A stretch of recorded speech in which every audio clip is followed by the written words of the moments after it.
Você já notou como algumas pessoas vivem na plenitude enquanto outras parecem correr em círculos, sem sair do lugar, sem entender por quê? Duas mulheres acordam na mesma manhã, têm a mesma Bíblia na estante, frequentam a mesma igreja, oram os mesmos versículos, mas daqui a 21 dias, suas casas, suas mentes e suas vidas serão completamente diferentes. E o que vai separar essas duas mulheres não é talento, não é dinheiro, não é nem mesmo a quantidade de fé que declaram ter. É uma decisão que parece pequena demais para importar.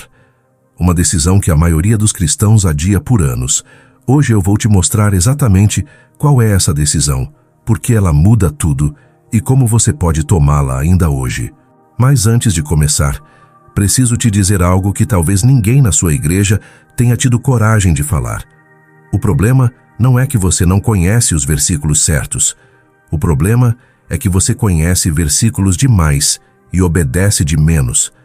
E existe um sistema bíblico antigo, testado em gerações, ignorado pela cultura moderna, que transforma qualquer área da vida, a casa, a mente, o casamento, as finanças, em 21 dias de obediência radical. Não em 21 dias de oração mágica. Em 21 dias de obediência radical. Se você ficou curioso, se algo dentro de você sentiu que essa mensagem é para você, te convido a se inscrever no canal agora, ativar o sininho para não perder nenhum vídeo e me dizer nos comentários qual área da sua vida você mais deseja transformar hoje. A casa, a mente, o casamento, as finanças? Me conta lá embaixo. Agora, vamos começar. Esse sistema se chama As 3 Chaves da Casa Transformada. E ele não nasceu em nenhum livro de autoajuda, embora os melhores livros de autoajuda do mundo confirmem o que a Bíblia já disse há milênios. Ele nasceu em Provérbios, em Lucas, em Filipenses, nas palavras de Jesus sobre o joio e o trigo, sobre a casa construída sobre a rocha e a casa construída sobre a areia. São 3 chaves simples em ordem específica, que Deus usa para transformar de dentro para fora. A primeira chave é a rendição. Você obedece antes de entender. A segunda chave é a ordem. Você administra o que foi confiado a você. E a terceira chave é a paz. Você descansa em Deus completamente, sem tentar controlar o resultado. 3 chaves, uma sequência, nenhum atalho entre elas. Agora eu quero te apresentar 2 mulheres. Vou chamá-las de Renata e Débora. Elas moram no mesmo bairro de uma cidade do interior de Minas Gerais. Têm 30 e poucos anos, filhas, marido, casa própria, dívidas acumuladas e a mesma sensação sufocante de que a vida está escapando pelo ralo enquanto elas correm atrás sem conseguir alcançar. Na mesma semana, as 2 participaram de um retiro espiritual na igreja e ouviram a mesma pregação sobre a transformação da casa como o altar de Deus. Na segunda-feira seguinte, as 2 chegaram em casa com a mesma Bíblia anotada na bolsa e o mesmo versículo sublinhado. Se Deus é por nós, quem será contra nós? Na terça-feira de manhã, as 2 tomaram uma decisão, mas decisões diferentes, e é aqui que a história começa. Renata acordou às 6 da manhã com a determinação que todo cristão sente nos primeiros dias depois de um retiro. Abriu a Bíblia, fez uma oração de 5 minutos, pegou o caderno e escreveu no topo da página: Desafio dos 21 dias. Vou transformar minha casa e minha vida. Ela tinha um plano grandioso. Ia reorganizar todos os cômodos da casa nos primeiros 7 dias, implantar uma rotina de oração de 30 minutos pela manhã e 30 à noite, começar a dízima que havia adiado por 2 anos e ainda criar um cardápio semanal saudável para a família. Ela fechou o caderno, sentiu aquele calor no peito que as pessoas confundem com unção e foi até a cozinha para o café da manhã. Quando chegou lá, a pia estava cheia de pratos da noite anterior. O marido tinha saído cedo sem lavar. A filha gritava do quarto pedindo o tênis que estava desaparecido há 3 dias. O celular tocou com uma notificação de boleto vencido. E o plano grandioso de Renata começou a desmoronar antes das 7 da manhã. Débora também acordou às 6. Mas Débora chegou do retiro com uma conversa diferente. A líder do grupo de mulheres, Dona Eulália, uma senhora de 68 anos com mãos calejadas e paz nos olhos, tinha chamado Débora de lado no último dia do retiro e dito uma coisa simples. Filha, não tenta mudar tudo de uma vez. Escolhe uma coisa. Obedece a essa coisa antes de entender o porquê. E não para enquanto ela não virar parte de quem você é. Débora tinha chegado em casa, olhado para a cozinha bagunçada e escolhido uma coisa: a pia. Toda manhã, depois da oração, ela lavaria a pia antes de qualquer outra coisa. Não o quarto, não a sala, não a organização completa da casa, só a pia. E assim, na terça-feira de manhã, enquanto Renata olhava para o caos e sentia o pânico, Débora lavava a pia em silêncio, murmurava um versículo de Provérbios 31 e começava o dia com um pequeno altar de ordem no centro da sua cozinha. Isso é a primeira chave, a rendição. E ela é exatamente o oposto do que a cultura moderna nos ensinou a fazer. A cultura diz: pensa grande, age rápido, multiplica. Deus diz: seja fiel no mínimo. A cultura diz: se não sentir motivação, espera até sentir. Deus diz: obedece primeiro, o sentimento vem depois. Charles Duhigg, no livro O Poder do Hábito, dedicou anos estudando por que algumas pessoas conseguem mudar comportamentos que outras fracassam repetidamente. E ele descobriu algo que a Bíblia já dizia. Existe o que ele chama de hábito âncora, um único comportamento que, quando praticado consistentemente, dispara uma cadeia de outras mudanças ao redor dele. Um hábito que reorganiza o resto da rotina sem que a pessoa perceba. Débora estava, sem saber, construindo seu hábito âncora espiritual. Renata estava tentando mudar 10 hábitos ao mesmo tempo e falhando em todos eles antes do almoço. Na primeira semana, Renata reorganizou metade do quarto. Desistiu no meio, empilhou tudo em uma cadeira, fechou a porta e prometeu terminar no fim de semana. Rezou 2 dias, esqueceu no terceiro, sentiu culpa no quarto e parou de contar. Leu sobre o dízimo, sentiu medo de não sobrar dinheiro, decidiu esperar um mês mais próspero para começar. Débora lavou a pia. Todos os dias, inclusive no dia em que estava com gripe, inclusive na quinta-feira em que brigou com o marido, inclusive no sábado em que queria dormir até tarde. Todos os dias, a pia. E algo curioso começou a acontecer. No 5º dia, depois de lavar a pia, Débora sentiu vontade de limpar o fogão também. No 8º dia, organizou a gaveta dos talheres. Não porque planejou, porque a ordem estava se espalhando naturalmente a partir de um centro de obediência. Isso é o que Lucas 16:10 descreve com uma precisão que nenhum livro de produtividade moderno conseguiu superar. Quem é fiel no pouco também é fiel no muito. Não é metáfora, é lei espiritual. É a estrutura de como Deus prepara pessoas para receber mais. Você não é promovido para o muito antes de provar fidelidade no pouco. E o problema de Renata não era falta de fé. Era falta de obediência no pouco. Na segunda semana, Renata ouviu de uma amiga sobre um método japonês de organização que estava fazendo sucesso. Comprou o livro, passou 2 dias lendo, fez uma lista de tudo o que precisava descartar na casa, passou um fim de semana inteiro reorganizando o armário com músicas de louvor tocando no fundo, tirou fotos, postou no Instagram, recebeu comentários, sentiu que estava transformando a vida.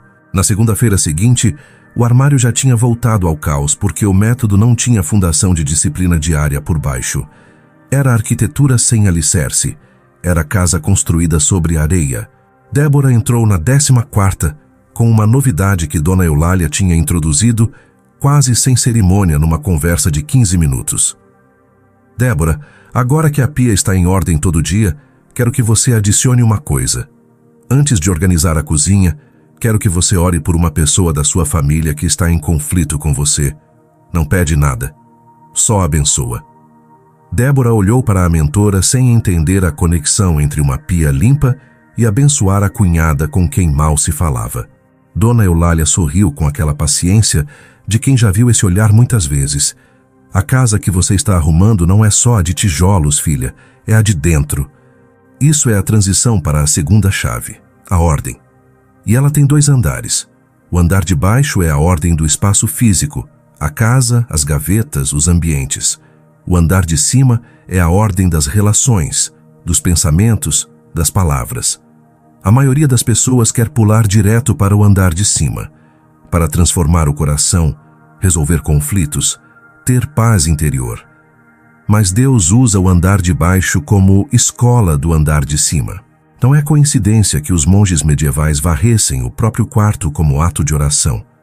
Não é coincidência que em todas as culturas de alta disciplina espiritual, o cuidado do espaço físico seja tratado como prática sagrada. O externo revela o interno.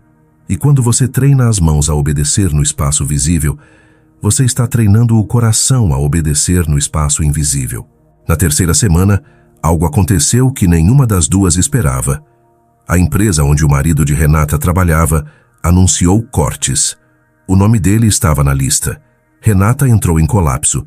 Passou 3 dias sem conseguir organizar nada, sem orar, chorando no banheiro, convencida de que tudo aquilo de transformação era ilusão, que Deus não estava ouvindo, que o desafio de 21 dias era a ingenuidade de gente que não tinha problema real. Ela ligou para a amiga que tinha indicado o método japonês. A amiga mandou um áudio de 4 minutos com técnicas de respiração e visualização positiva. Renata ouviu, tentou, não funcionou e foi dormir com o coração fechado. Débora também soube da demissão do marido de Renata e foi abalada por outro tipo de crise, menor externamente, mas igualmente pesada por dentro. Seu filho mais velho, de 17 anos, tinha tomado uma decisão que ela discordava profundamente e ela não conseguia controlar. Pela primeira vez desde que tinha começado o desafio, Débora ficou parada na frente da pia na manhã do 18º dia sem conseguir lavar. Não de preguiça, de desespero. Ficou ali de pé com a água fria escorrendo nas mãos, olhando para os pratos, como se eles fossem a representação de tudo que ela não conseguia consertar. E então, ela começou a chorar. E chorou. E orou. E enquanto orava, veio um versículo de Filipenses 4, 6, 7, que ela tinha decorado ainda criança e nunca tinha entendido de verdade. Não estejais ansiosos por coisa alguma, antes em tudo, pela oração e pela súplica, com ação de graças, sejam os vossos pedidos conhecidos diante de Deus. E a paz de Deus, que excede todo o entendimento, guardará os vossos corações e as vossas mentes em Cristo Jesus. Ela não pediu que o filho mudasse de decisão. Ela pediu que Deus cuidasse do filho. E lavou a pia. E sentiu, pela primeira vez em 3 semanas, uma paz que ela não conseguia explicar racionalmente. Isso é a terceira chave, a paz. E ela é a mais difícil e a mais mal compreendida das 3, porque a cultura religiosa moderna confunde paz com ausência de problema.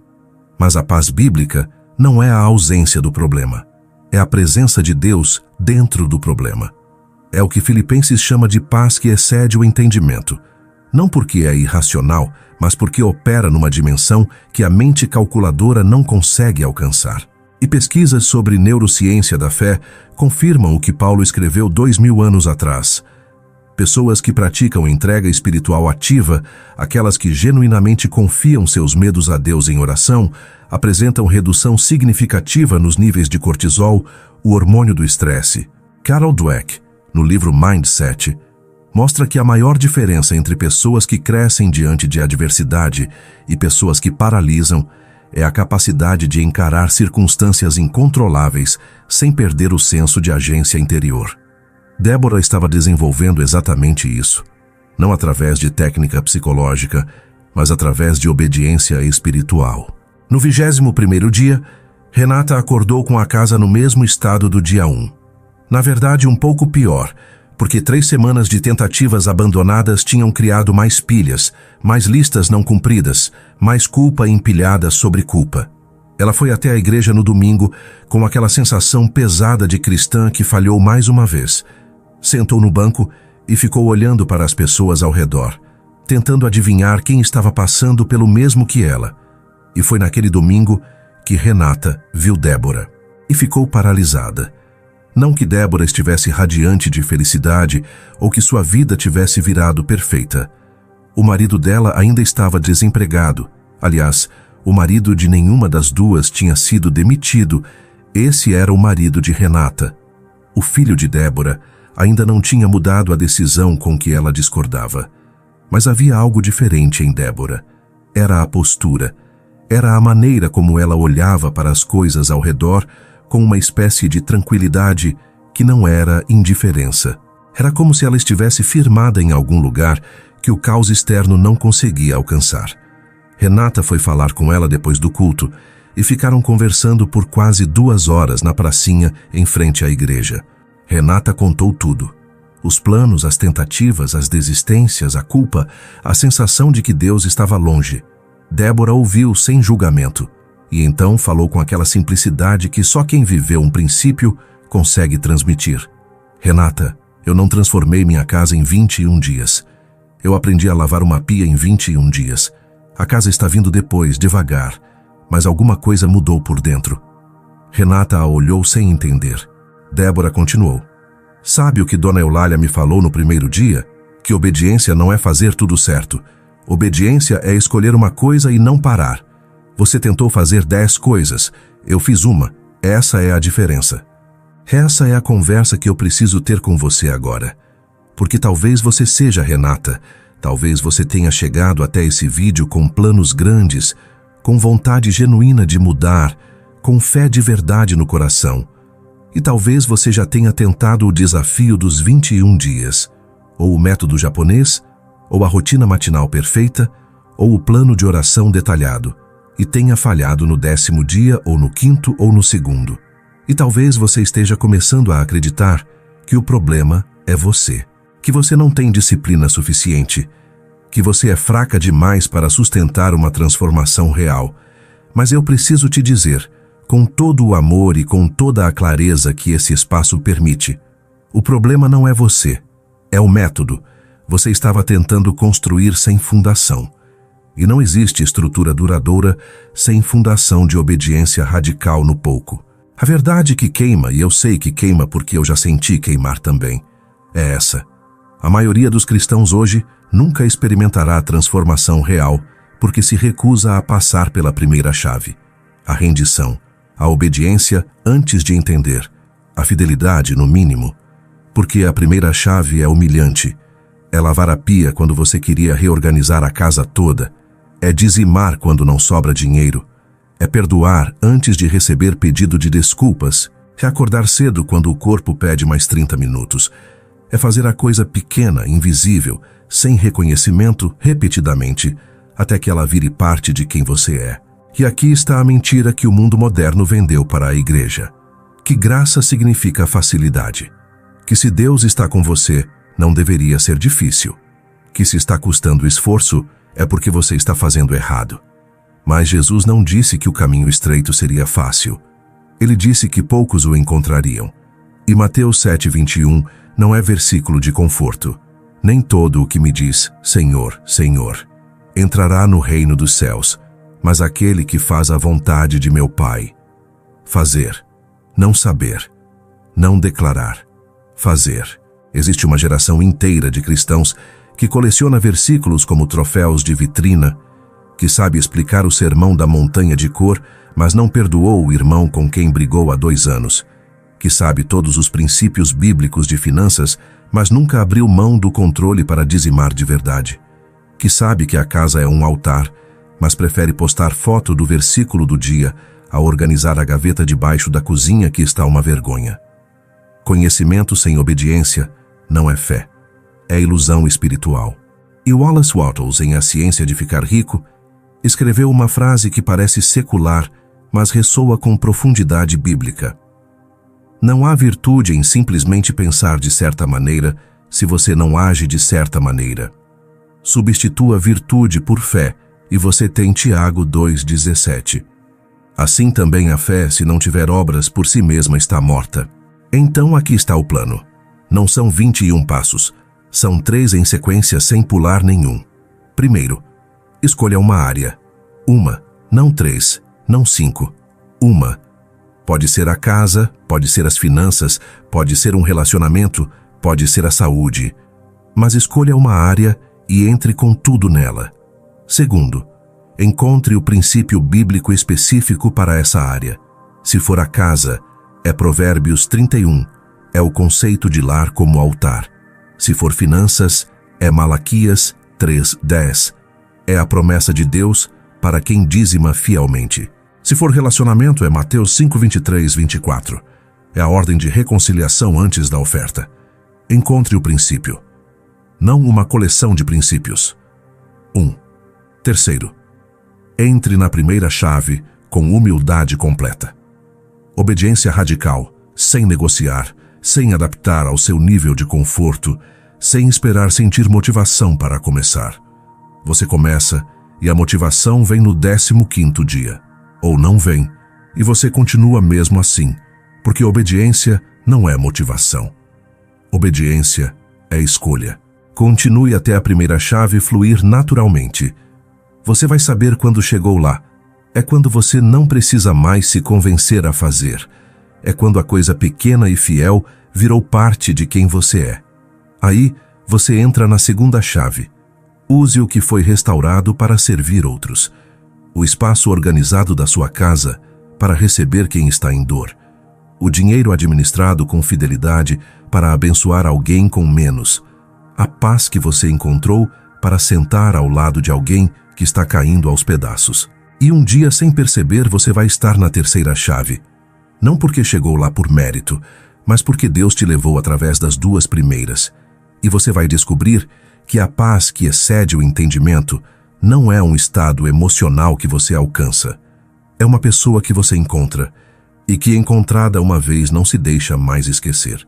José vendeu como escravo, passou anos na prisão antes de ser exaltado ao lado do faraó. Davi foi ungido rei e passou anos fugindo na caverna antes de sentar no trono. Daniel foi para o exílio e manteve sua rotina de oração 3 vezes ao dia, mesmo com decreto de morte. Ruth ficou ao lado da sogra estrangeira no campo, colhendo espigas dos outros antes de encontrar Boaz. Nenhum deles pulou etapa. Nenhum deles chegou na terceira chave sem passar pela primeira. E James Clear, em Hábitos Atômicos, documenta com pesquisa o que eles viveram na prática. Sistemas batem objetivos sempre. Você não precisa de metas grandiosas. Você precisa de um sistema fiel, repetido, todos os dias, que vai te carregando na direção certa, mesmo nos dias em que você não consegue ver o destino. Meses depois daquela conversa na pracinha, Débora e Renata fizeram um combinado. Renata escolheu sua pia, só a pia, toda manhã, antes do celular, antes do café, antes de qualquer outra coisa. E algo aconteceu que ela não esperava. No 23º dia, seu marido, que nunca tinha participado de nenhuma discussão sobre organização da casa, parou na porta da cozinha numa manhã, olhou para a pia limpa e disse, sem saber o peso do que estava dizendo: "Está diferente aqui em casa." Não foi o comentário mais poético do mundo, mas foi o sinal que Renata precisava para entender que mudança de dentro para fora não é metáfora, é física, é química, é espiritual. Quando você muda seu interior, os ambientes ao redor começam a refletir. Quando você muda um ambiente, as pessoas que habitam esse ambiente começam a sentir, mesmo sem saber nomear o que estão sentindo. Dona Eulália, a mentora de Débora, cuidou da própria casa com essa filosofia por 43 anos. Criou 3 filhos em apartamento pequeno, com marido que trabalhava dia e noite. Nunca teve casa grande, nunca teve decoração de revista. Mas qualquer pessoa que entrava naquela casa sentia algo que não sabia descrever. Era ordem que não era rigidez. Era silêncio que não era ausência. Era paz que não era vazio. E quando a neta mais nova, já adulta, perguntou qual era o segredo, Dona Eulália respondeu com aquela paciência de quem já foi perguntada isso várias vezes. "Não tem segredo, minha filha. Tem obediência. Eu cuidei do que Deus me deu. Ele cuidou do resto." Jeremias 6,16 diz: "Assim diz o Senhor, ponde-vos nos caminhos e olhai, e perguntai pelas veredas antigas qual seja o bom caminho, e andai por ele, e achareis descanso para as vossas almas." Os caminhos antigos, a vereda antiga de fidelidade no pouco, de obediência antes de entender, de ordem como ato de adoração, de paz como fruto de rendição. Esse é o caminho. Não é novo, não é moderno, não vai viralizar nas redes sociais. Mas funciona. Funcionou em Minas Gerais numa cozinha comum com uma pia cheia de louça. Funcionou no Egito numa prisão com um jovem chamado José. Funciona hoje. E vai funcionar na sua casa. Você tem a mesma escolha que Débora e Renata tiveram. Pode começar hoje com 10 planos grandiosos e abandonar todos no 5º dia. Ou pode começar hoje com uma coisa, a coisa mais pequena e mais fiel que você conseguir identificar, e não parar. Pode passar 5 anos procurando o método perfeito que vai transformar sua vida sem custar nada. Ou pode passar 5 anos pagando o preço da primeira chave e chegar do outro lado com uma vida que você não vai reconhecer, de tão diferente e de tão melhor que ela vai ser. A transformação está esperando. Mas ela não começa com revelação. Começa com obediência. Começa com a pia. Começa hoje. Se esse vídeo tocou você, me fala nos comentários qual vai ser a sua pia. Qual é a coisa pequena, específica, fiel que você vai escolher para começar as 3 chaves da casa transformada na sua vida? Escreve aqui embaixo. Eu leio todos. E se você quer se aprofundar nesses princípios, dá uma olhada no nosso shopping. Recomendo especialmente O Poder do Hábito, de Charles Duhigg, e A Ciência de Ficar Rico, de Wallace Wattles, 2 livros que confirmam com pesquisa e experiência o que a Bíblia já disse há séculos. Os links estão na descrição. Se você chegou até aqui, você é uma das poucas pessoas verdadeiramente dispostas a mudar. E isso já diz muito sobre quem você é e quem você está se tornando. Inscreva-se no canal, ative o sininho e compartilha esse vídeo com aquela amiga que você sabe que precisa ouvir isso hoje. Que Deus abençoe sua jornada, a sua casa, a sua mente e tudo o que as suas mãos tocarem. Até o próximo vídeo.